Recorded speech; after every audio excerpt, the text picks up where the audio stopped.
All right, and we are live. Welcome back, everybody. So, yet again, my favorite topic lately. I just can't seem to get enough of it, for better or for worse, and I think it's for better all in all aspects. We're gonna cover the absolute disaster theater show, whatever you want to call it, that is the current office of Nathan Hochman and Hydee Feldstein Soto. And we're going to talk about a couple of very specific examples showing just why they are completely incompetent, but worse off, why they have been bought out entirely by special interests. And they really have this very deep seated, utter resentment and hatred, not only just for the general public but especially Evangelinos. And their stories are bizarrely so similar. They're so eerily one-to-one copies of each other that it's no surprise, at least for myself anyway, being in LA, that these two in particular are in power and that they're in power at the same time. It makes perfect sense that two very hollow personalities, two very, what I would call essentially just puppets who serve their corporate masters, are at the helm of the prosecutor's office at both the city attorney's office and the district attorney's office. Which is to say, essentially, at the city and county level, you have all of LA being run by corporate overlords that wish nothing but the total eradication of any what little there is left of a middle class, of a social welfare, of a sort of upward mobility opportunity for Angelinos. And they want to do that in the best way that they know how, which is totally and deliberately neglecting their constituents and making it ever so boldly known publicly that they don't care, they will never care for the interests of the public, and that they're not here to serve you, a member of the public. That in fact they're here to do nothing but make your life as a fellow constituent much harder than it is, and much easier and much better for their corporate overlords. And in order to piece all this together, I'm going to give you the very real example that was the campaign run for office of the district attorney's office. And we're going to take a look at the stark difference between George Gascon and Nathan Hochman's campaign run. So if you don't know, long story short, George Gascon was the incumbent. He sadly lost his re-election race to Nathan Hochman. Hochman was sworn in last year around November 2024. And long story short, there's a great piece by the LAist, amongst many others, but this is probably the best one I've seen, where they do a deep dive into their campaign finances. And if you actually wanted to take a look for yourself, it's all public. It's very easy to see. But the stark difference in what George Gascon raised for his run and who that money came from versus the campaign finances for Nathan Hochman. So overall, Nathan Hochman far outraised George Gascon in the tune of millions. But the most interesting part, and you can see here, more than 7.2 million. This is how much George Gascon, how much Nathan Hochman raised. He raised more than 7.2 million for his campaign, and just a mere 605,000 for George Gascon. But that's really not the issue, right? You can raise as much money for your run for office, no problem. Certainly, that's within your rights. That's not an issue. The issue really is, who are these big donors? And what are their special interests? What do they want as a return on their investment? What is it that they're looking to get back for all that sum of money? Well, we know that one of their biggest contributors was actually the LA County Sheriff's Union, which raised 1.35 million in contributions to back Nathan Hochman. Even more interesting as far as the history to Nathan Hochman and the Los Angeles Sheriff's Department is the fact that Nathan Hochman was the lead defense lawyer for ex-Sheriff Leroy, aka Lee Baca. Lee Baca held tenure for decades, overseen as the sheriff of LASD. In that tenure, he ran it very similarly to Soviet Russia. This guy had was such a totalitarian, authoritarian, what every stereotypical definition of what fits a absolute power-hungry tyrant who will stop at nothing to get his way. That is what Leroy Baca was. That is what his legacy entails. And that still is, to this day, what LASD, by and large, is. And not taking away from the current sheriff, Robert Luna, who has, in fact, admitted to the existence of deputy gangs, who is, to some extent, working with independent overseers like the Citizens Review Board, the Civilian Accountability Board for the LASD, and just the fact that he's admitted to the existence and the continued legacy of deputy gangs. Nathan Hochman does not care to hear any of that, and his client, which he purposely left his tenure as a prosecutor just to handle that case, and not only handle that case, but be the lead defense lawyer in that case when Lee Baca was finally and inevitably, some might say, was inevitably charged and convicted of very minor charges, really, at the end of the day, which was obstruction of justice because the FBI had planted a guy on the inside of the LA County jails to spy and video record and take notes on the heinous abuses committed as ordered by Lee Baca, as well as his undersheriff Paul Tanaka, and the many other layers of hierarchy, where essentially what was happening is, think of the most horrific stories that you've heard in those true crime YouTube series where inmates are just going at it with each other, and the COs and the handling of the sheriffs. That's all real life for LA County jail system. Lee Baca did some of the most disgusting and heinous acts in his power during his tenure as sheriff. And one of those was actually trying to, as he says, get rid of, but really translates to trying to kill and hide the body of the confidential informant, aka the guy who the FBI planted on the inside to record and report back to the FBI the acts that were going on and the abuses that were going on in the LA County jail system, which Lee Baca tried his damnedest to hide, and repeatedly stated that there was no existence of deputy gangs, that there was no outbreaks of violence committed by deputies onto those that were held in custody. And not only that, but both adults and children. And this is what Lee Baca had the audacity to continuously lie and say did not exist. Not only that, but orchestrated much of the abuse himself. And we heard from testimony that you can see for yourself on court transcripts where Paul Tanaka admitted that he was, who was the undersheriff, the right-hand man of Lee Baca, who was tasked with disseminating these orders to the rest of the deputies.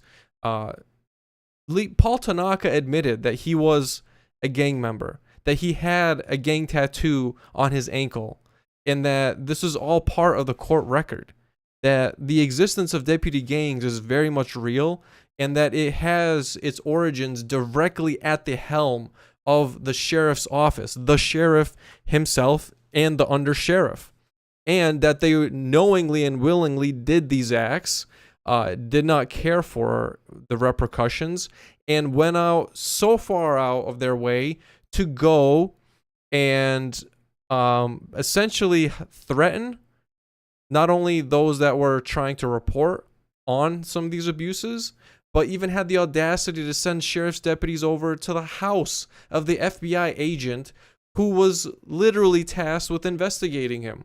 This is the kind of cold-blooded criminal that Lee Baca and the legacy that he left in the LASD. And this is the corporate master that has completely bought out Nathan Hochman.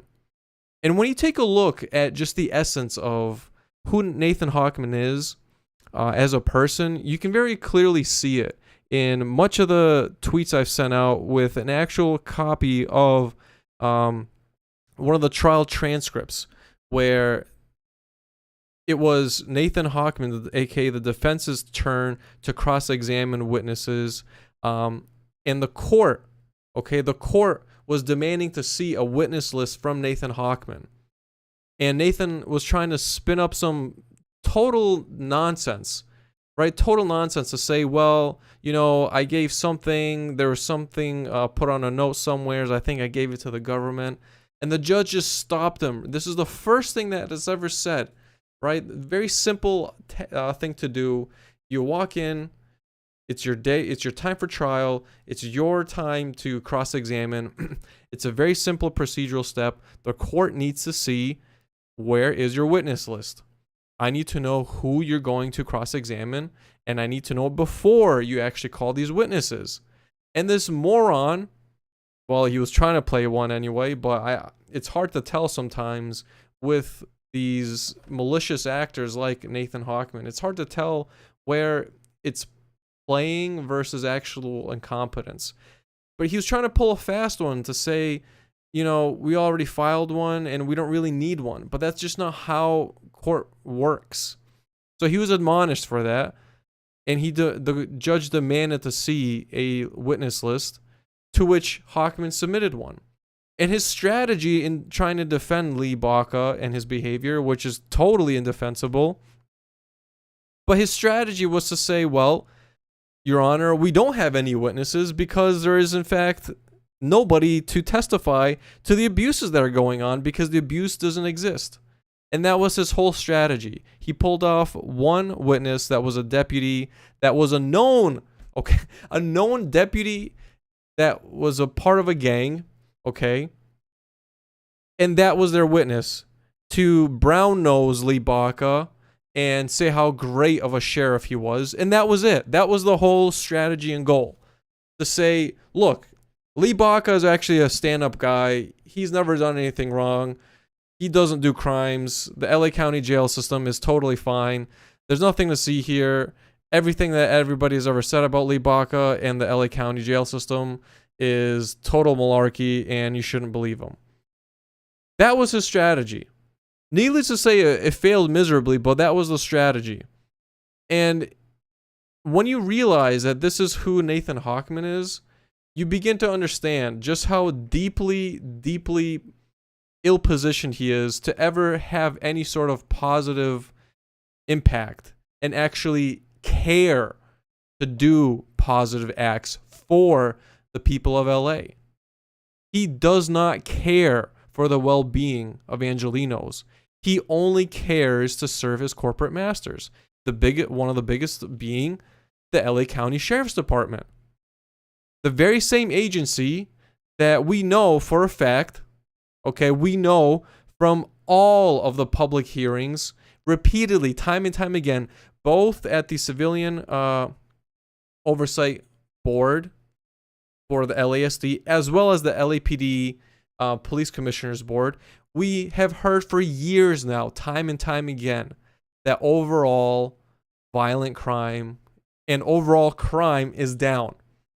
even with fewer officers overall employed at both agencies, violent crime and overall crime is down and records down.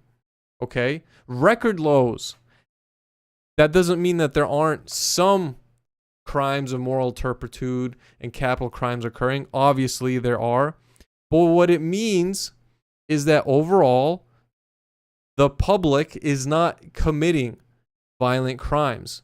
And when you take a look at who the owners of said violent crimes are, of these heinous capital crimes, assault of the sexual nature, assaults on children, just very violent and gory, brutal capital crimes, by and large, it's actually the state. By and large, you see the most heinous crimes being committed by government officials.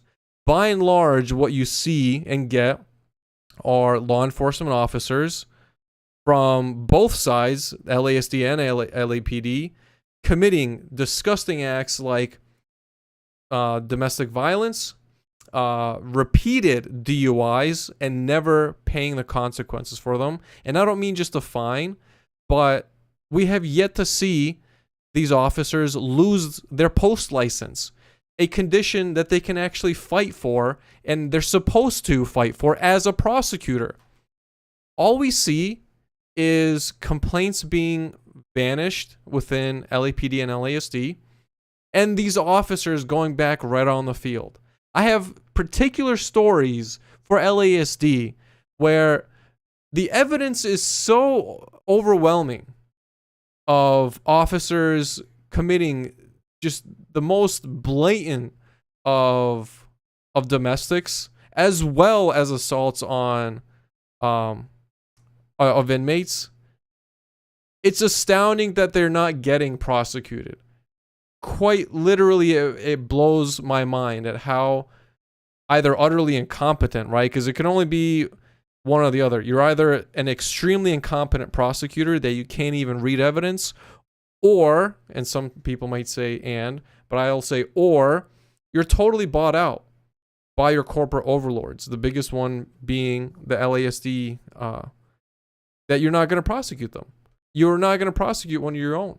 You won't hold them accountable. They'll do it again, and they'll get away with it.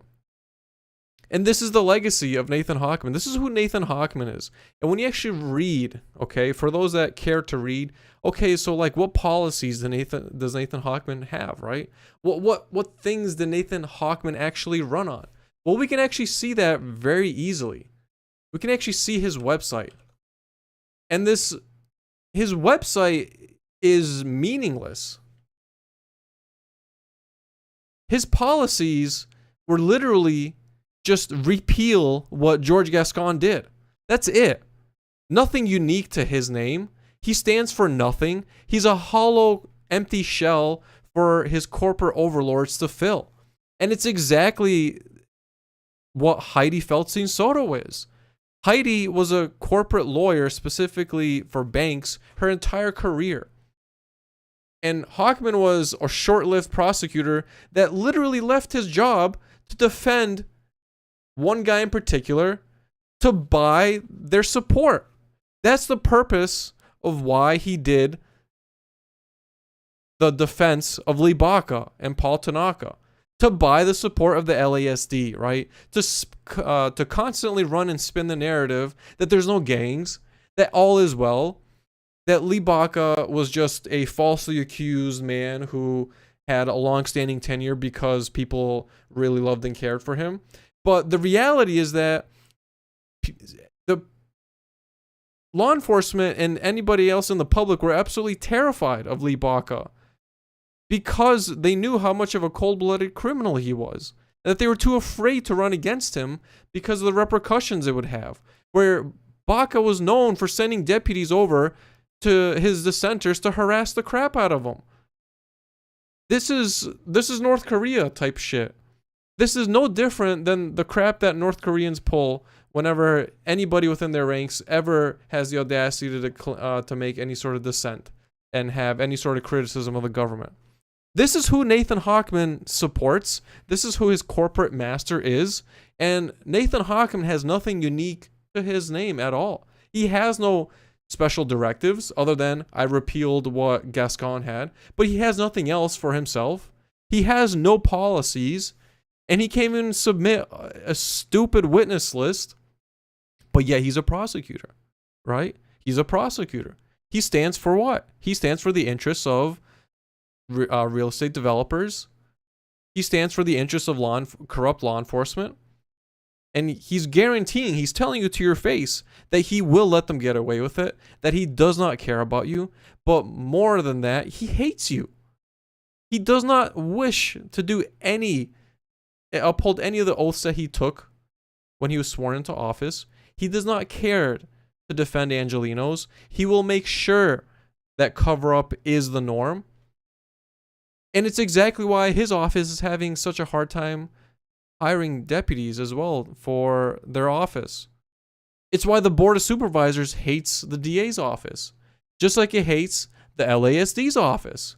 It's why the Board of Supervisors continues to slash their budgets, because the only thing that they can do as the controllers of the money for the county to battle a criminal enterprise is you can only cut off the money supply. And it's worked very well for LASD. They're severely understaffed by over 30%, getting worse each year, exponentially worse. Nobody wants to work in the prosecutor's office either due to the high levels of corruption. This is who is in office right now for the district attorney. This is the legacy of Nathan Hochman, and he will make Los Angeles even worse. By and large, Angelenos are peaceful people. The most crime that you'll see are petty crimes, primarily 95% primarily due to poverty. And it's a systemic poverty that's created, that does not need to be there, that has no real justification for being there other than extreme corruption where public funds are not seeing the public's lives. They're instead seeing private special interest pockets. But let's not stop there. Why stop there? Let's take it up a notch. Let's take a look at some of the cases that Hochman has prosecuted during his tenure. Let's take a look at the Menendez brothers case. This one is one of the most shameful handlings of a case overall. Essentially, if you haven't kept up with it, his office, Hochman specifically, denied any sort of resentencing for the Menendez brothers. Under Gascon was actually ready to hear what was very clear public testimony corroborating the brothers' testimony to the horrific abuse that they experienced as children, ultimately being the reason for why they did what they did. Okay? And not just one or two or three people, but many, many people have come forward. And it's been very overwhelmingly on the side of the Menendez brothers. People who have no financial stake, no political stake at all, literally no dog in the game, no fight, no skin in the game. And it all corroborates the testimony that the Menendez brothers have given. And what we have here is essentially the imprisonment of two people that experienced horrific abuse at the hands of people that should have been their trusted caretakers, people that they had no way of escaping from because as children they just can't. And yet they got the punishment they received for finally snapping, right? A progressive area like Los Angeles, instead of institutionalizing them to some sort of long-term mental institution, right? If you want to talk about being concerned for their well-being, being that this is their only crime, And clearly, all of the evidence corroborates their claims, and much of it has come out in the last couple of years where various members connected to them by having no financial or political interests and gaining nothing from coming out and corroborating their story. It shows that there's merit for a resentencing. And Gascon was ready to do this. You had family members speaking out. You had documentaries. You had a whole social media movement. And we're going to talk about some of the specific examples. So, for example, there was Eric's letter to cousin Andy Kano. This is way back in December of '88. Okay, there was a habeas petition filed 2023, and the defense for the Menendez brothers cited a letter that Eric wrote to his cousin Andy, written months before the murders. Okay, months before, and it reads that they've been trying to avoid the father. It's still happening. It's getting even worse. They don't know when it's ever going to happen. They're afraid. He's told many times. He's told people hundreds of times. And nobody does anything. You have Roy Rossello, a former Menudo member. Okay, 2023. He too stated in very clear detail how their father, Jose Menendez, assaulted him when Roy was just 14 years old. You have their cousin, Diane Mullen, back in 2017, testified, okay, came out publicly. And she very clearly stated that Lyle had confided in her about the abuse since the moment that he was just 8 years old. Okay, she had known since he was just a child. Okay, and she had also shared that the brothers' mother, Kitty, was also told of the abuse, but chose not to believe it and hide and throw it under the rug. And Gascon was ready to hear a resentencing, but instead of allowing that evidence, as you can see here by a tweet over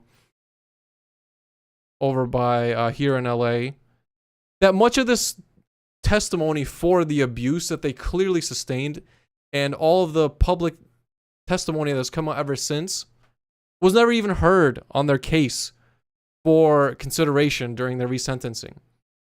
It just wasn't. In fact, it was deliberately hidden, and the best that Nathan Hochman could come up with was that one of the brothers had a phone. And so somehow he makes the jump from, well, he has a phone to he's gang affiliated.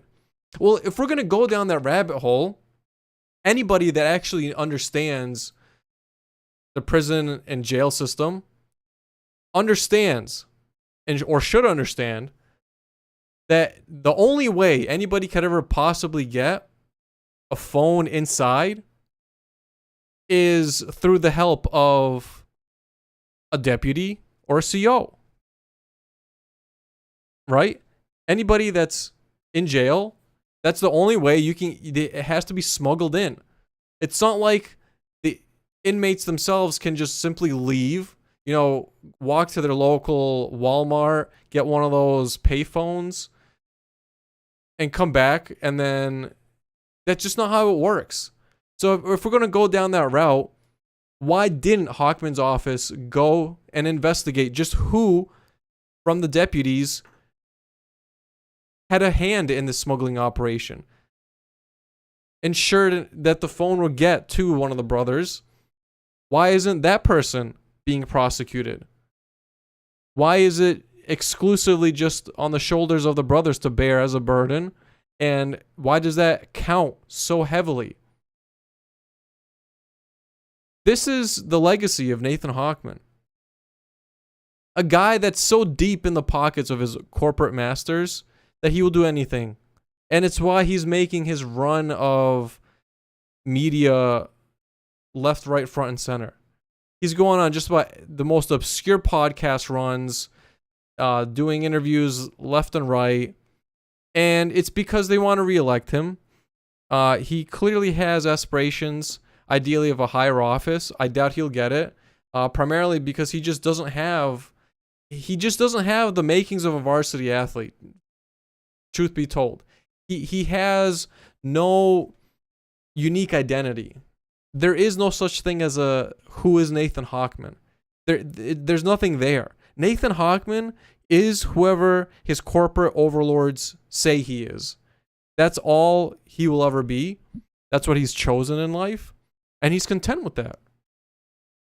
In this iteration, he's chosen to be everything that the LASD is telling him to be, which is allegedly tough on crime, but literally not prosecuting the heinous acts by deputy gangs. And he just doesn't care. He just doesn't care. And he's making it very well known. So this is a legacy that Nathan Hochman unfortunately continues to leave. I doubt it'll ever change. And he works hand in hand, of course, with Hydee, Feldstein, Soto. And what's the connection here really at the end of the day? Well, it's that both of them are this empty, hollow shell of a corporate puppet that does the bidding of whatever campaign financier tells them to do. Hydee has no interest in helping Angelenos. Hydee will never prosecute any city official for negligence or the fraud that they're clearly committing with all of the public funds that are meant for homeless people, and never actually seeing said people at all, and in fact seeing directly the pockets of private special interests and all the cronies affiliated with Bass and all of the businesses that she has a hand in and that her deputies have a hand in. Hydee will never go after any of them. And similarly, neither will Hochman. And the only thing he has to cling on as far as Hochman is this false narrative saying that, well, he is tough on crime. Just look, he charged current price with new charges. Those charges were already pending, and Gascon had already talked about how he was waiting for filing those new fraud and embezzlement charges. That's not Hochman's doing. That's the legacy of George Gascon. Gascon was the first one to actually prosecute current price. The first DA to go after the rampant fraud and embezzlement that's going on at the city level. Gascon had the courage to do that. That's not Hochman. Hochman is only... he basically is just picking up the final 2% that Gascon had already done for him. And the only reason he did that is because he can have a narrative to spin and say, look, I do care about crime. Look, I filed these charges. They're my charges. But they're not. It's the work of George Gascon.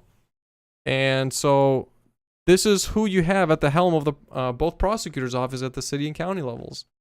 You have two corporate puppets that will do whatever real estate developers tell them to do, that will do whatever law enforcement unions tell them to do, because they're bought and paid for. They don't care about your rights. And in fact, Hydee shamefully admits very, very publicly, and she was confronted about it. Even her own political backers are starting to hate Hydee.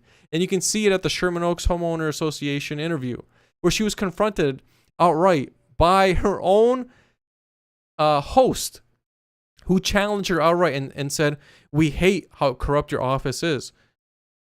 We hate how you're letting go all this rampant fraud and abuse in city government, and you're not doing a damn thing to prosecute any of it. And the only thing she could do is backpedal and say, well, my office is clean, and that's just not true. And furthermore, she admitted that as part of her advocacy, she's trying to limit. What is she trying to do? She's trying to limit liability payouts because she doesn't believe that victims should get what a jury believes they should get when they experience horrific abuse at the hands of LAPD or negligence by the hands of LASD. She just doesn't believe that they should be entitled to any of that money. She believes, as we clearly saw from the Judge Carter case, the Alliance v. City of Los Angeles, she and her cronies believe that how dare you even criticize the city? Who are you to have the audacity to criticize the city? Who are you to even conceive of the thought, let alone the act of verbalizing how disgruntled and frustrated you are with the corruption in the city? That's the real story of Hydee. That's the real story of Nathan Hochman. And these are the two morons at the helm of the prosecutor's office. Angelenos are not safe with Hydee and Hochman. People, this whole aura of fear that they're trying to instill, I actually agree with it. But the origins of that fear are not from what they're saying it is. It is a very dark time in LA, but it's not because it's the people of LA committing violent acts. It is because the offices of Hochman and Hydee are allowing their government officials to run rampant, committing fraud and disgusting capital crimes left and right without being prosecuted. It is not safe in LA because of Hochman and Hydee. And that's a damn shame because they swore an oath not only to the Constitution, but to protect Angelenos, and they're failing miserably at it. And so we'll end my episode with there. We'll see if anybody has any questions. And if not, we'll call it quits. All right, let's see what we got here.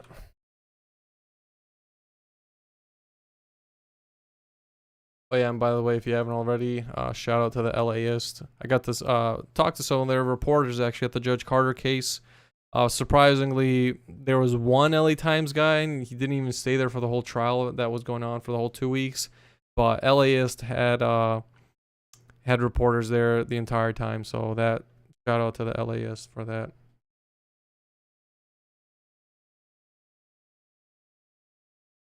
Let's see here.